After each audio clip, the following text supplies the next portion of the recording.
So we are at the Migrant Community Center, which is one of the projects of the anti-racism movement in Lebanon. We're currently in Beirut. And we're here to talk with Ali and Sami, who are going to tell us quite a lot about, or quite a bit, depending on how it goes, on how the Kafala system works in Lebanon, what is it, why do people need to understand, why it's such a big deal, and why so many people are trying to obviously change it.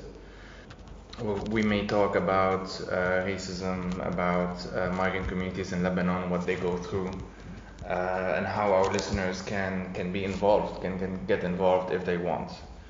If they feel like they can do something about it, I would urge them to do so. So I guess we could start with Ali, given that you mentioned before about what, if you can explain to our listeners, like, what is the MCC, what is the Migrant Community Center, what does it do? Great, thanks for having us. The anti-racism movement is a Lebanese NGO that exists to address institutional structural racism in Lebanon.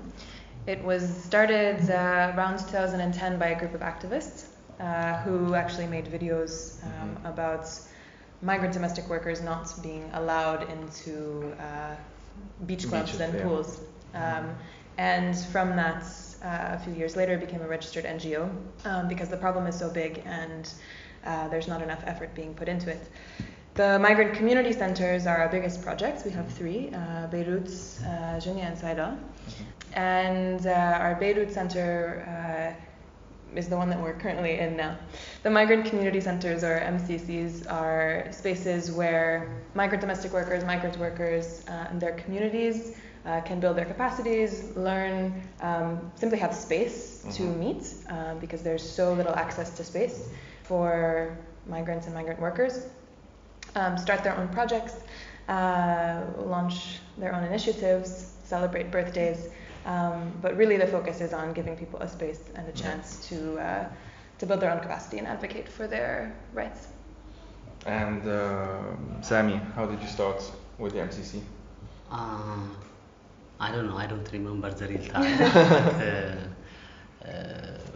We have a crew for making a movie here.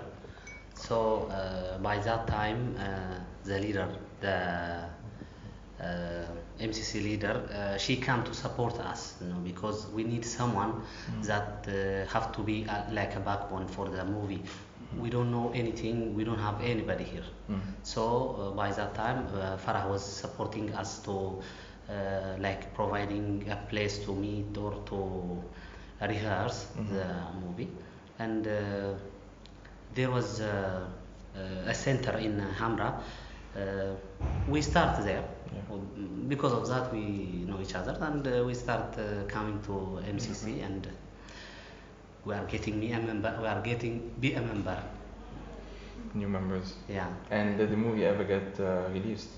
We already finished the movie, but it is not coming out still. It is in process. Okay. Yeah. Okay.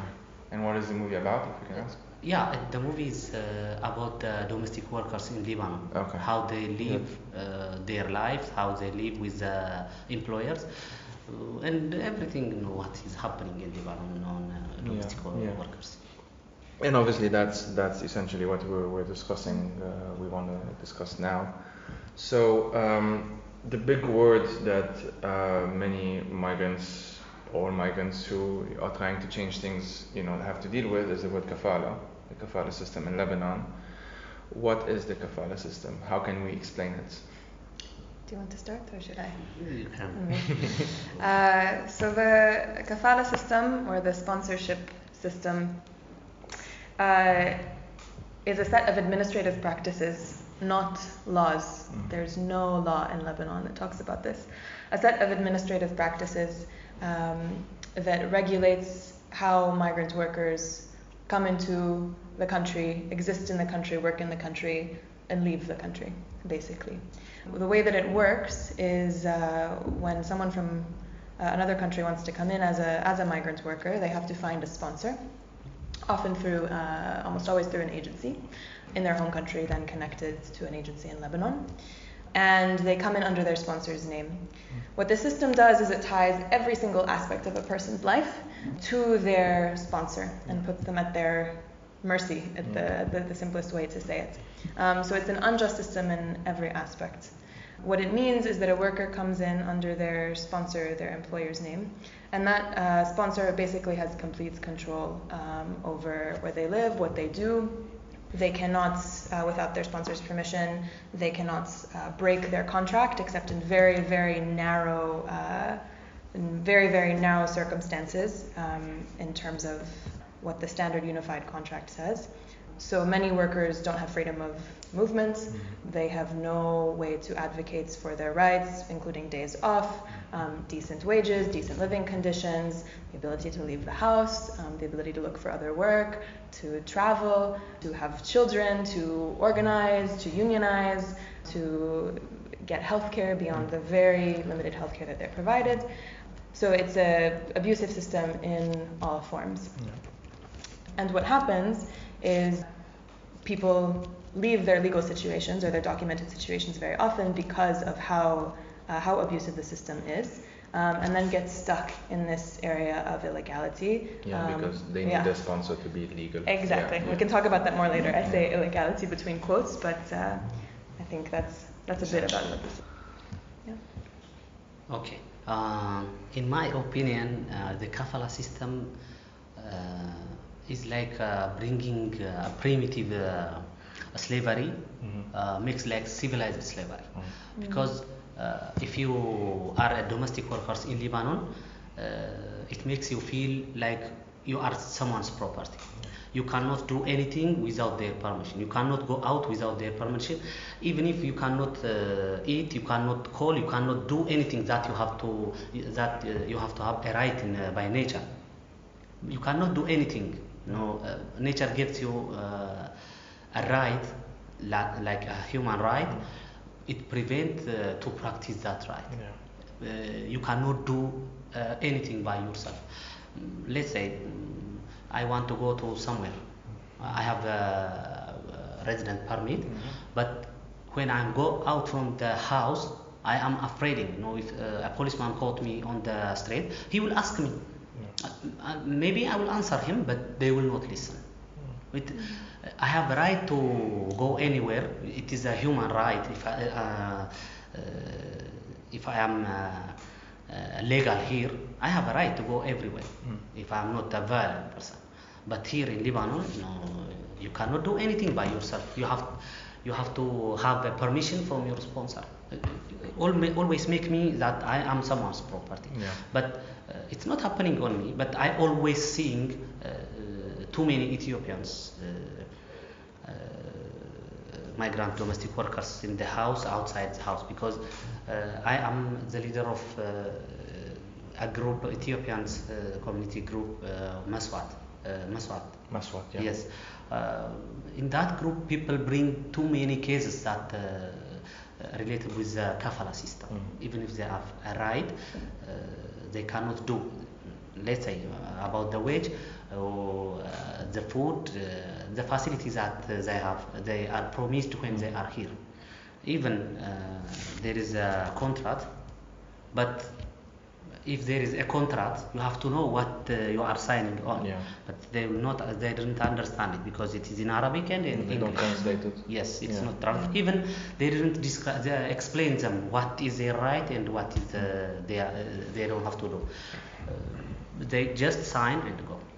So just to speak about the contract a bit more, in 2009 there was the introduction of this standard unified contract, it's called. And it sounds very nice, right? It's supposed to be provided in every language, it's supposed to outline the workers' rights, etc., etc. It's almost never implemented. A worker is lucky to get a contract even in Arabic, and even if the contracts were upheld, it's still very lacking. It still doesn't give workers basic human rights and basic freedoms, but it's mostly just a worthless piece of paper. In my opinion, even if there is a contract, if they implement that contract, if they are practicing that contract, maybe they will get some benefits, the domestic workers. not more than in this situation, they just practice the contract, but nobody see it. Nobody implement that contract. That is a big problem. Yeah. They took them like they buy from something from a supermarket. Yeah, and in fact, it's a very well-known common sight at airports. I mean, the only airport in Beirut to have a completely separate section for migrant workers who just arrive, and then they have to be there and wait for the sponsors to come. Yeah. And that's why, I mean, since we're talking about laws, that's why, if I'm not mistaken, one of the main demands of migrant activists especially is to be included in the labor laws, because as you said, Kafala is technically not a law, it's a system. It's just a system. Yeah, domestic workers are not included in Lebanese labor law, so that is a big demand. Again, the labor laws also need to be reformed, of course. But it would be a very small and yet big step. Yeah. Because the contract, even if you were to look at that as the strongest piece of paper, still doesn't guarantee things like maximum working hours, a day off, etc., etc. Yeah. One of the main effects, I guess, of the kafala system is the vulnerability of people. As you said, like it makes them completely dependent, essentially, on the wishes or on the good nature, on the ill nature of the kafil, of the sponsor. Mm-hmm. Yeah. And we heard, and you said that you were somewhat involved in the case of Shamila recently, and it's one of those stories that actually, as you said, you mentioned before as well, like they're actually very common, but we just don't hear about them so much unless there's some video that was taken or some something that went viral online. For some reason, some people speak about it. If you can tell us more about that. Sure. So Shamila is a Kenyan migrant worker who now has been deported back to Kenya. Recording this on a Friday, she was deported on Sunday. Yeah. Hi Shamila. So Shamila and her friend, another Kenyan migrant worker, both women were walking down the street in Burj Hammoud in daylight. They were assaulted by an off-duty military officer. A mob gathered and joined the attack, so it was a mob attack. There's a video, there's about 2 minutes of the video. It's very painful to watch. And she's not the only woman by any means to be attacked in that area of Burj Hammoud in Beirut more broadly. It was just filmed. Yeah. I think particularly black migrant women's bodies are very, very commonly seen as targets of verbal and physical harassment. But one reason why Shamila's story, we were able to get interest in it and news in it is because it was videotaped, and because then both of the Kenyan women were detained, arrested and detained, along with just a couple other people in the attack, Lebanese people. But even though there was an ongoing court case, it's still ongoing in the military courts, Shamila was deported.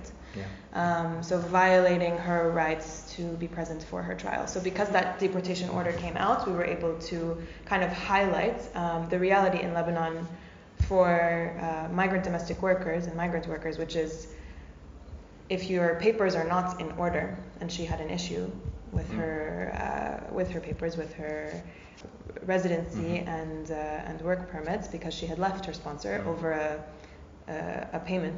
non-payment issue. Yeah.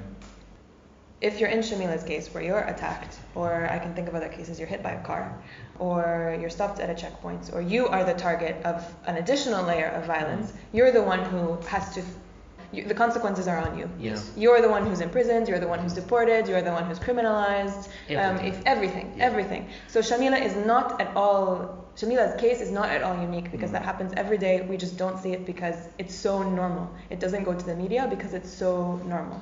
And I heard that Shamila and the other Kenyan woman, I'm sorry, I don't know her name, they were in the court case, they are among the accused with the two other Lebanese men. So it's not even like the court recognized that she was attacked. Correct. They were attacked. They were all charged as if they were participants in a fight. In a fight, yeah. As if a brawl broke out at like on the street in Hamra or wherever, and everyone was rounded up and put into jail to cool off. Like that's they're considering them participants in the fight, although they were clearly victims. But they are of an not attack. They are not attacking anybody. No. They were defending themselves. As you see, he was tidying their hair. They didn't even act to defend themselves. No, I don't know the reason that even if she is illegal here, if she doesn't have a paper, she's not a criminal. No, but that's what the system does. Yeah, exactly. Yeah. I think I want to say one more thing about Shamina's case. I think it shows the violence that is every day on the streets. And we're not even talking about what happens behind closed doors in the homes of sponsors, right? So we can go there.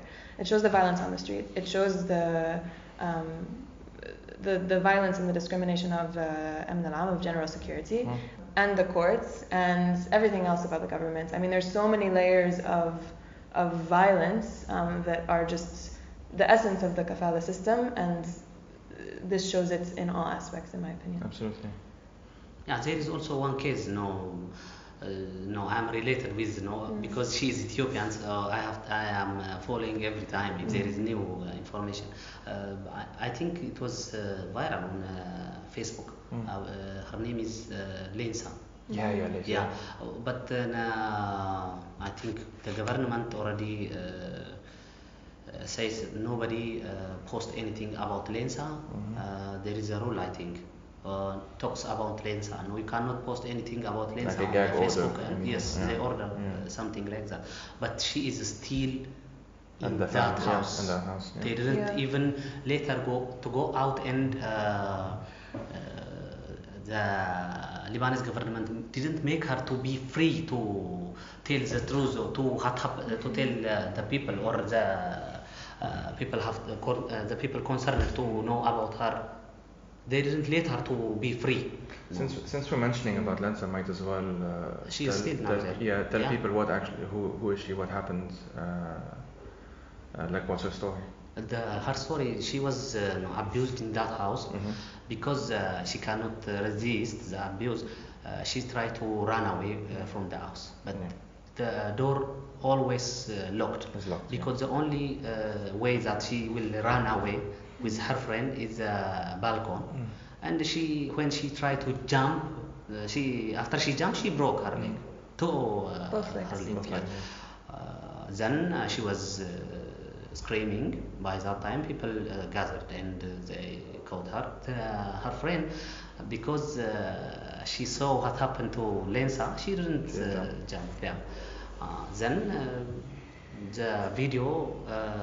We heard about her. Then my friends go to the hospital.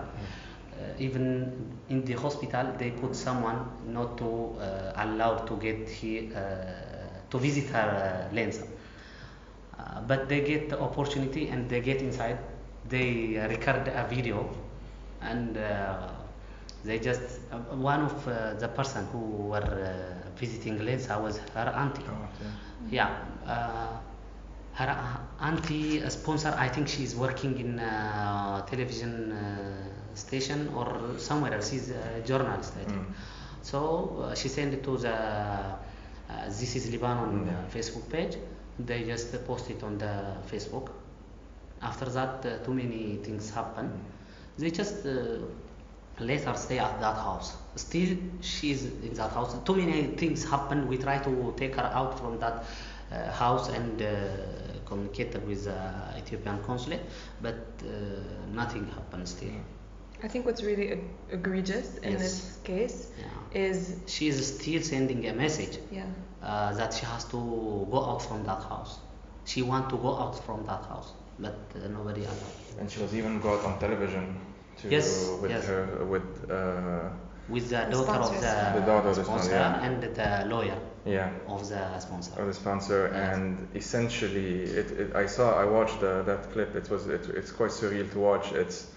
She's essentially in the complete spotlight and has to say that she is fine and everything is good and nothing happened to her. And completely different from the first video that she's recorded. It's like positive and negative.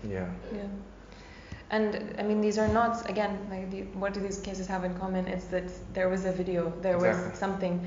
I think the danger of talking about the kafala system in relation to these big cases like this is that it's easy to say, there's one case of abuse, Exactly. there's one case of a deportation, it's about individuals. It's not. There's structural problems. There's structural problems. Yeah. I think no, here in Lebanon people will experience it, and they don't care. No, everything it's happen every time, so they just It's so common. yes, everybody knows, no, everybody expect things like this, so they didn't excited when something happened like this. Yeah. It's just normalized in a way that people don't question Yes. the way, though I say this in quotes, you can't see, the way things are, right? Yeah. A house with a certain amount of money will have a domestic worker. There's a room for her already built off the kitchen. Yes. It's about a meter maid, wide. The maid's room. The maid's room. Yeah. You know, it's there's a separate place for her to eat at a restaurant. She doesn't go into the pool. She sits in the back of the car, even if there's no one in the front. I mean, all of these things are so like you just see it every day. It's people don't question it in their minds. Like I hope that they do after listening to this. It is just as I say, no, it is just like a common thing that they saw every time, every day, you know, in everyday life. People see domestic workers, following their sponsor every time behind them with too many luggage or something, or with their children, or something with something. People didn't focus on it because they already know, they already experience, they will see something like this in everyday their life. They didn't ask even why people treat them like this. Sometimes I am laughing, people ask, I don't know, because they are insulting us, or because they didn't understand from where we come from. They are asking, something that they didn't have to ask, like, is there a sun in your country? Is there a lake or a sea in your country? A question, like this. There are people asking a question like this. Absolutely. It's what's really amazing if we look at it from a macro level is that the Lebanese themselves, we are so used to traveling everywhere for work. It's such a common. There are more, as we say, there's more Lebanese outside of Lebanon than inside of Lebanon, and yet it's almost like we don't want to. I don't know what it is, but we don't want to understand. We don't want to ask ourselves questions as to how do we participate in the things that then we supposedly complain about. Obviously, we have it much better when we actually travel than the kafala system here. But it's. I wanted to mention. You briefly mentioned in the beginning that the anti-racism movement started, and I remember this campaign of going to a number of private beaches. Yes. And you filmed, if I remember well, essentially them not allowing. I forgot. I think an Ethiopian woman. She was. I think it was the hell. I think. Before the anti-racism movement was an entity, was a thing, a group of feminist activists in collaboration with migrant domestic worker activists. And I think that's important to say about ARM and MCC is that's really our core, right? Decided to try to expose again something that so many people see as normal. So they filmed these attempts to go to the beach clubs and filmed what happened when black women were turned away, right? Black migrant women were turned away. They were being told there's no more room in the exactly, beach. Exactly. Just blatant lies. And I think what those videos did was it showed the racism that's part of the system as well. And there's nothing about the kafala system that talks about beach clubs. That's another layer of racism in society. This thing, it goes back to just how widespread it is. It's, as you said, there's no law. It's I hesitate to say it's cultural because I don't like to use that term, but it's definitely not being challenged. It's definitely not being, or at least enough, that it becomes so widespread and normalized, as you said. I want to go back to what you said before, and Sami, I want your perspective on this too.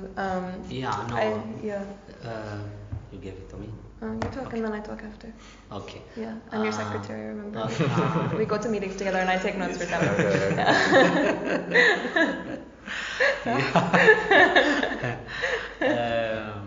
We are making some documentary with someone that come from Melbourne University. She's a doctor. Her name is I just forget it. She's an Indian woman. She is researching in domestic workers. So she is trying to understand what is health care here in Lebanon for domestic workers and how they live, in the society. So, by that time, I was recording my camera, and when she tell us, one of the women, she married an Egyptian man, and she has 2 sons from him. So once they go to piscine, they try to get into that. I think it's a hotel. Was it in yes. Beirut? Yeah. Okay. I think it is a hotel or something. It has a piscine. So on the entrance, they let the husband and they let them in the 2 children and they stop her. When he asks them why you didn't let her get in, they told them it's not allowed to let in the domestic workers. They assumed she was a domestic worker. Yes. No. They didn't even ask him who is she. They just assumed. Yes, he was making a problem on the door, on the entrance. They are fighting. I don't know what happened at the end. The administrator of the hotel comes and he apologized for what happened at on that entrance. They let her in. And they only apologized because they found out she's Australian. Yeah. I would assume. And probably because a man exactly, said you made a mistake. Yeah. Right? Yeah. But always, let's say, if it is a hotel, always accusing the man who makes the problem on the door. But they have to accuse the system, not only the man. Yeah, exactly. Because they didn't tell them to, if they didn't tell them to stop the domestic workers or the colored people or the other than Lebanese or some white people, they will not stop. Exactly. They will let them in. Let's say Hamra. If you go Hamra, we can go anywhere. We can get in every restaurant, or everywhere in Hamra. Nobody will ask you. But if you go to the Juni or somewhere else, if you go to somewhere, migrant domestic workers is not that much populated, they will ask you.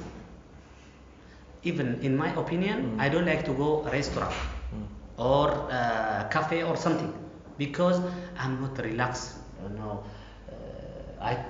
Someone when he want to go to a hotel or somewhere else to relax or to chill, he will not think that something happened in that place. Let's say I'm going to drink a coffee or a tea somewhere, but everybody is watching you. They will not let you to be relaxed. Why they are watching me? I'm not that much different. I don't have a difference, except my car. Yeah.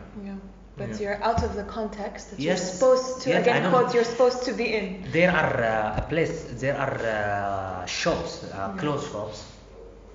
When we get in from the entrance, they are telling us we cannot afford what they are selling in that house. Maybe the maximum amount for that the clothes in their house is $100. But how can we cannot afford the $100 clothes? They will not let us get it. Yeah. By that time, I will be angry and I will insult them. I will use some bad words. I think to go back to your question of why it is how it is, which is I don't have a perfect answer. Yeah. But there's no perfect answer. Yeah, but I think people just we don't know exactly, but there's at least 300,000 migrant domestic workers in Lebanon. Women from across Africa, across Asia, right? They're the reason the country functions. Exactly. Their labor is the reason that the country functions, and it's so devalued because one, it's care labor, it's reproductive labor, it's taking care of the house, of the children, of the elderly. It's doing all of these jobs that are viewed as less than, lower than, that were not paid for so long, that are still unpaid in most households across the world, right? This labor is, the wages are less, and the women are from Africa and from Asia. And men are here doing other kinds of jobs that's similarly devalued. So this is the labor that runs the country, but it's seen as so much less than. People are not viewed as people. Yeah. It's obviously much more complicated than that, but I mean, in many ways, like one of the, and this might be just an impression, you can correct me, but one of the few things, or maybe the only thing that's really been trying to really change things are migrants organizing themselves, essentially. Like social media definitely is playing some role. Like this is Lebanon, you mentioned it before.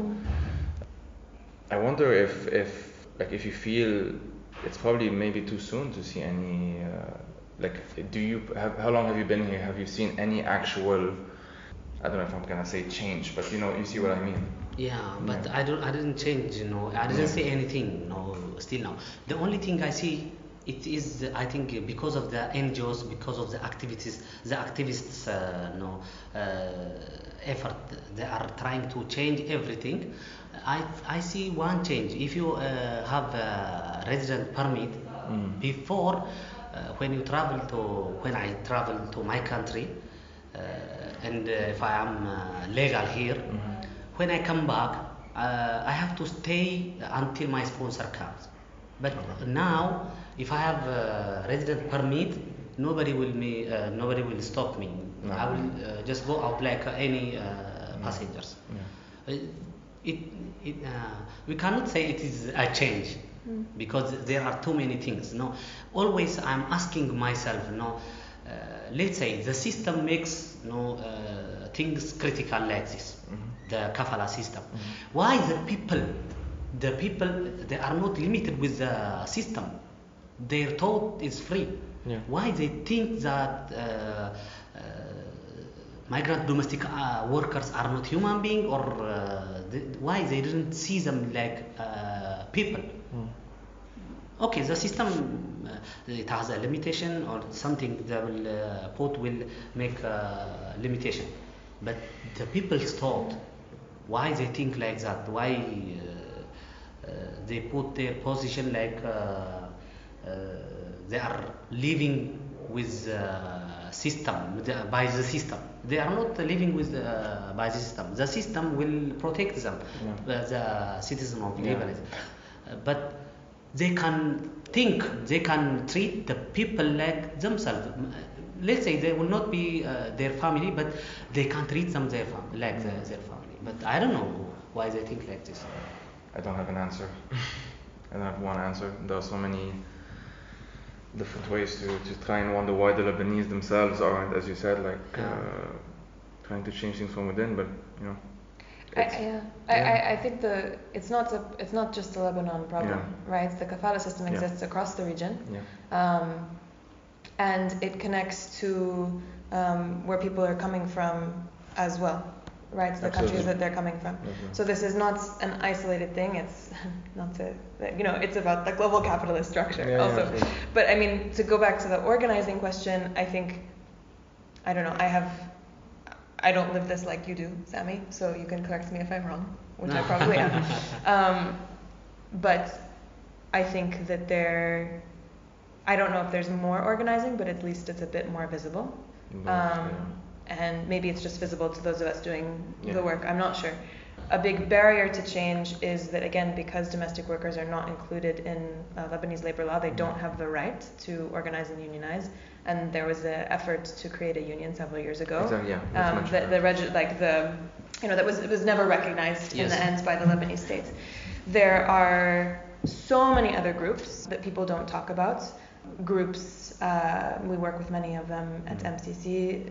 Sami and Mesewat are a fantastic example of... How many people are in Mesewat? Hundreds.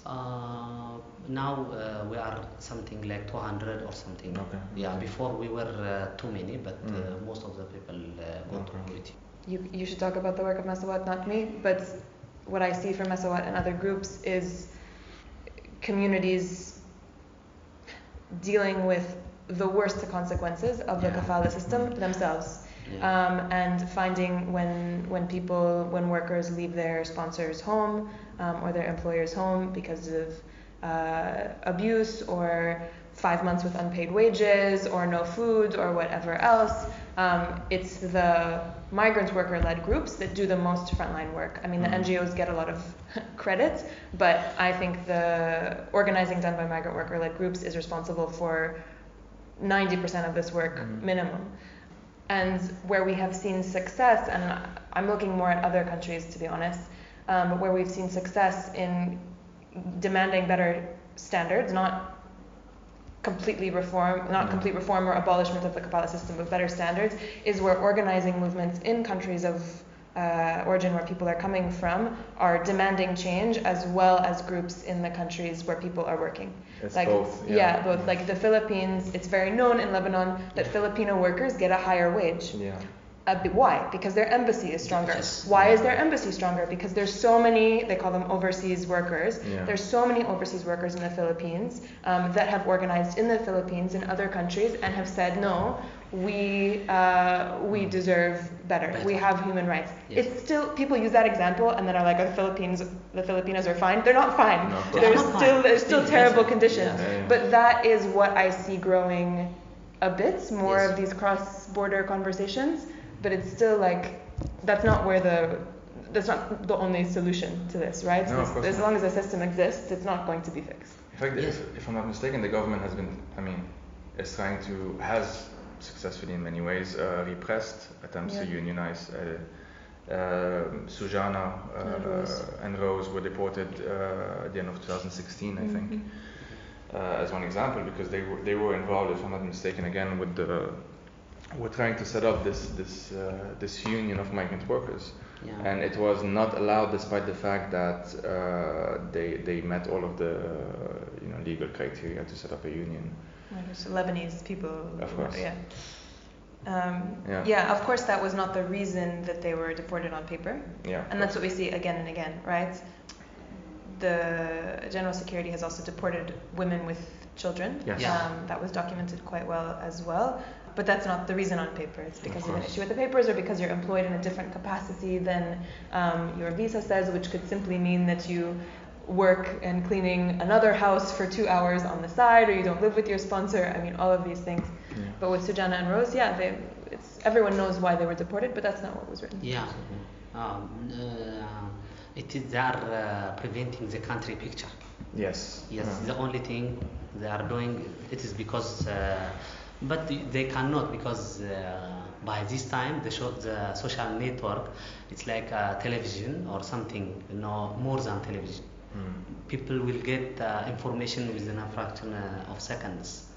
So people talk about Lebanon, and the people around the world will listen and see what's happening here.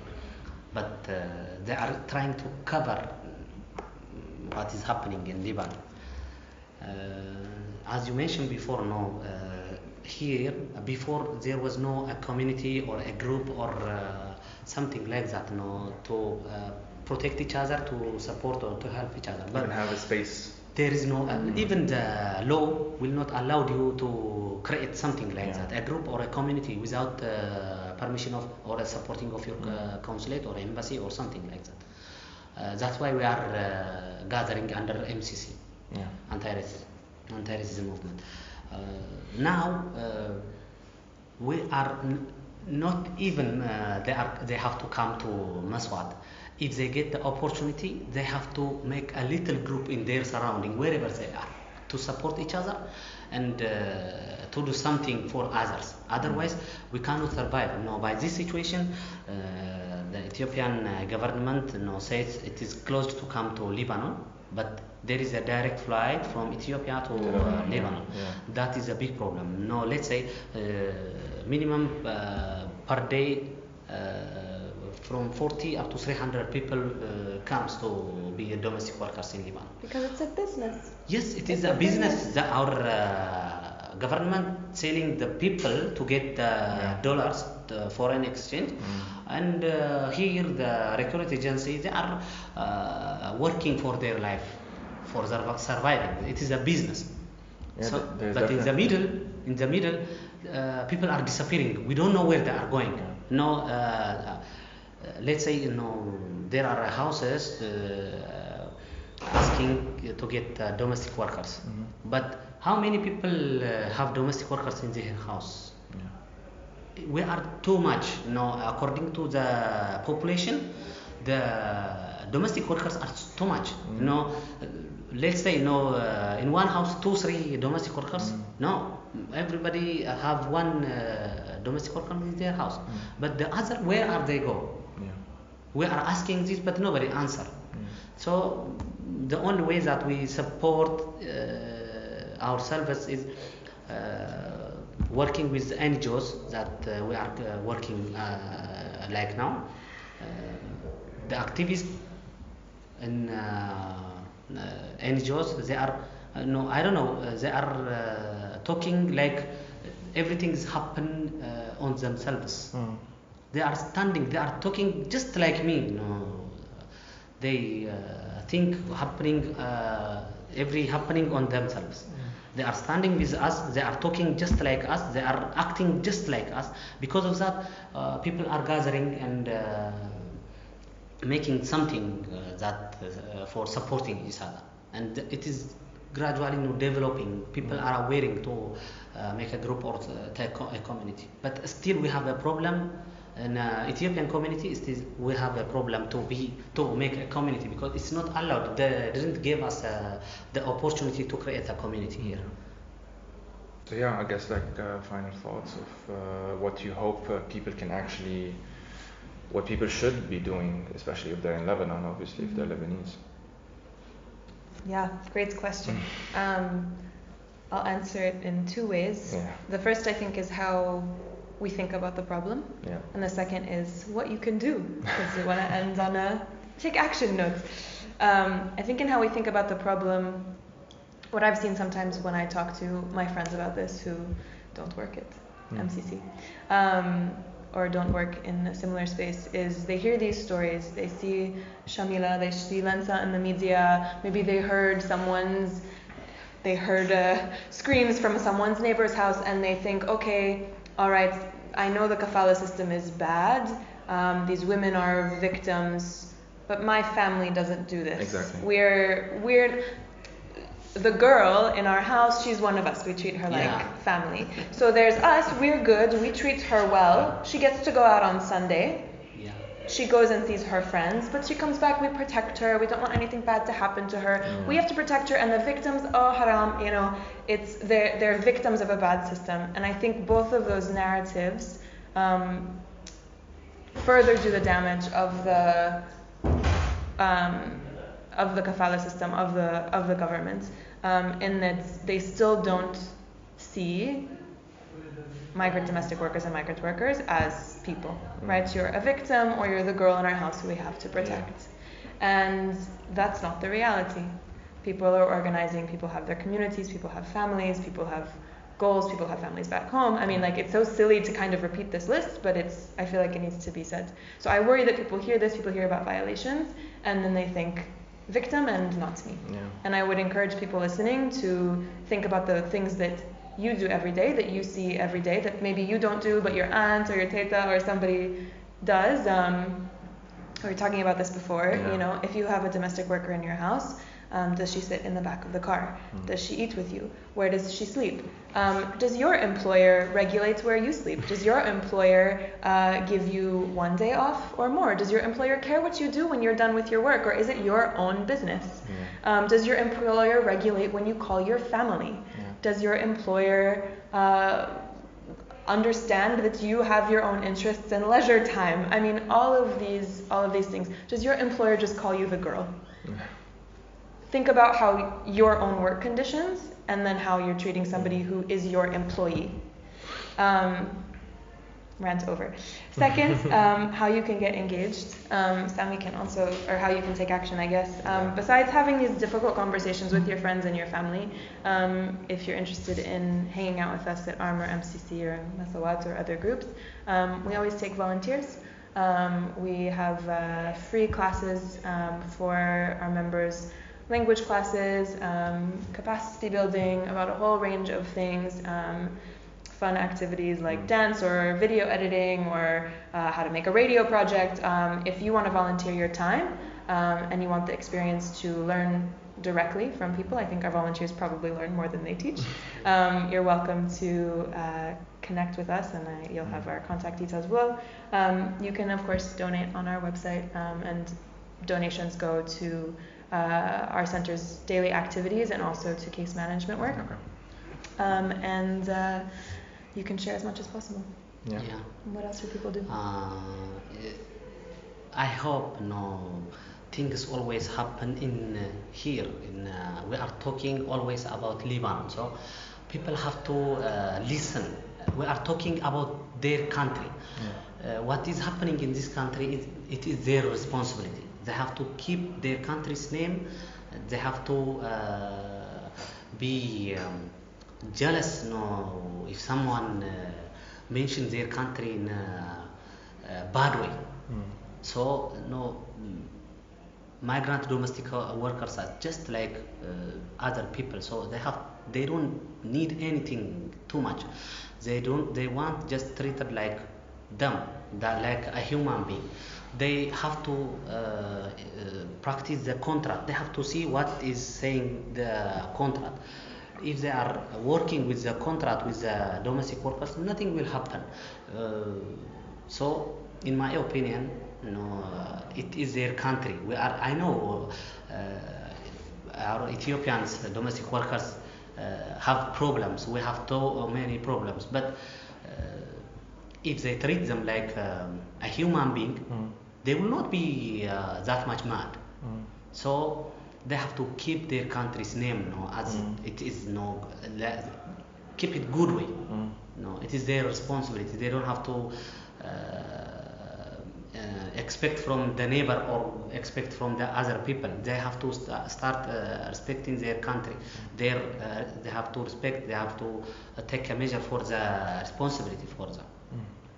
That's very well said. Can I just add one thing as well? You are jealous, Jealous? Yes. Why am I jealous? Because you are going to add something after I. I'll give you the last word. Don't worry. I missed something before. I'm sorry, Sami. I'm just gonna stop talking. I think what I talked about and what you talked about, I think are both things that I hope people do. But I think also I hope people take a step more, which is to look at the system as a whole, and if people are interested in getting involved in an activist way, in an action way, to try as much as possible to follow the demands of migrant worker groups themselves, right? And to do the kind of work that is not as sexy, but if we're having a protest, to take care of the kids so that their parents can go out on the street. If you're interested in having these kind of conversations, this is also something that our volunteers at MCC and ARM do. But I think if we had more solidarity actions like that, it would also allow people who are most affected to have more time and more space and more resources to be leading this. And now Sami will say many things, so he has the last word. The last word. Thank you. I finished. No, you have to say something now. No. I try to close it, but you are opening it. Sorry. No, I mean it's what happens when we're talking about something that's so Yes. Okay. Thank you both so much for this. Thank you. Awesome. Yes, but I didn't thank you because you are inviting me in this podcast. Yeah, thank you. That's okay. My pleasure. Thank you.